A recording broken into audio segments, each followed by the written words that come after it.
পৰীক্ষাতে লিখে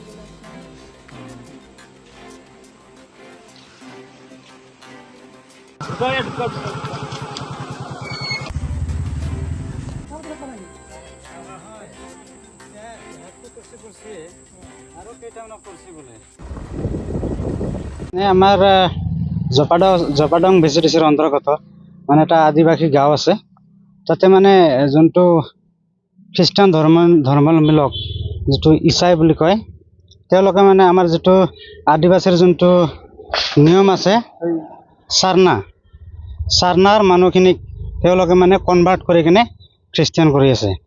তো আমি এই বিষয়ত আমি প্ৰতিবাদ জনাই আছোঁ আৰু তেওঁলোকক সকীয়াই দিব বিচাৰিছোঁ যে ভৱিষ্যতলৈকে মানে বৰ্তমানলৈকে যিখিনি মানে খ্ৰীষ্টান ধৰ্ম মানে লৈছে তেখেতলোকে সিমানখিনিলৈকে থাকক আৰু নতুনকৈ মানে তেখেতসকলে আমাৰ চাৰনা বা হিন্দুৰ যিখিনি আদিবাসী ধৰ্মৰ মানুহ আছে সেইবিলাকক যাতে খ্ৰীষ্টান কৰি নলয়, মানে কনভাৰ্ট কৰি নলয়, তাৰ বাবে আমি এই প্ৰতিবাদ জনাই প্ৰেছ মিটটো দিছোঁ।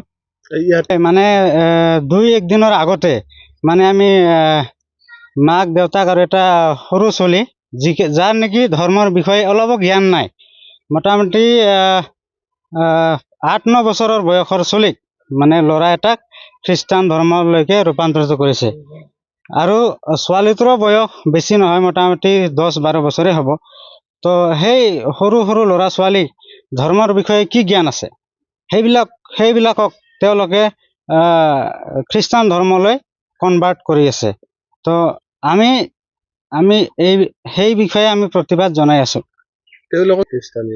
আমি খ্ৰীষ্টানবিলাকে কিবা প্ৰলোভন দিয়াটো আমি মানে সঠিকভাৱে গম পোৱা নাই, কিন্তু মুখীয়া আকাৰে অলপ মানে কিছুমানে কৈ থাকে আমি যোনটো পৰিয়ালৰ মানুহ কনভাৰ্ট কৰিছে তেখেতৰ লগত আমি আলোচনা কৰিছিলোঁ। তেতিয়া তেখেতসকলে কৈছে যে আমাক কিছুমান মানুহে কৈ থাকে যে মানে সমালোচনা কৰি থাকে, যাৰ কাৰণে আমি বাধ্য হৈ খ্ৰীষ্টান ধৰ্মটো লোৱাৰ কাৰণে বাধ্য হ'লোঁ।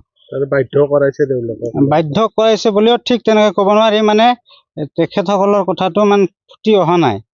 তথাপিতো তেখেতসকলে কৈছে মানে সমালোচনা কৰি থাকে যিহেতু সেইখিনি সময়ত সেইখিনি জেগাত আদিবাসী মানুহৰ গোটেইখিনি খ্ৰীষ্টানেই আছে। তো সকলোৱে যদি এটা কথাই কৈ থাকে, মানুহ এটা চেঞ্জ হৈ যাওঁতে ডাঙৰ কথা নহয়। সেইকাৰণে মানে মানুহে কৈ সমালোচনা কৰি তেখেতক খ্ৰীষ্টান বনাই লোৱা বুলি মই ভাবোঁ।